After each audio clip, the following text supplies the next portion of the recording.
সৈয়দুল ইস্তেগফার। আমার সাথে বলবেন, আল্লাহুম্মা আনতা রব্বি লা ইলাহা ইল্লা আনতা খলাকতানি আনা আবদুক ওয়া আনা আলা আহদিক ওয়া ওয়া'দিকা মাসতাতা'ত আউযু বিকা মিন শাররি মা সানা'ত আবুউ লাক বিনি'মাতিকা আলাই ওয়া আবুউ বিযানবি ফাগফিরলি ফাইন্নাহু লা ইয়াগফিরু যুনুবা ইল্লা আনতা।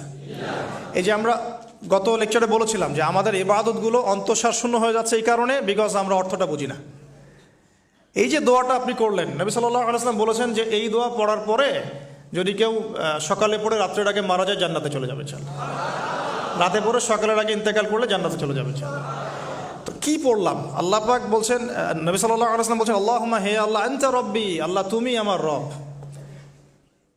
খলাকতানি তুমি আমাকে সৃষ্টি করেছো, আনা আবদুক আমি তোমার বান্দা, ওয়া আনা আলা আহদিকা আমি তোমার সাথে যে অঙ্গীকার করেছি এর উপরে আছি, মাসতাতা'তু থাকার চেষ্টা করছি, আমি সাধ্যমতো থাকার চেষ্টা করছি, আবুউ লাকা বিনি'মাতিকা আলাই আমার উপরে আমার যে উপরে তুমি যে নিয়ামত দিয়েছো আল্লাহ, এগুলো আমি স্বীকার করছি।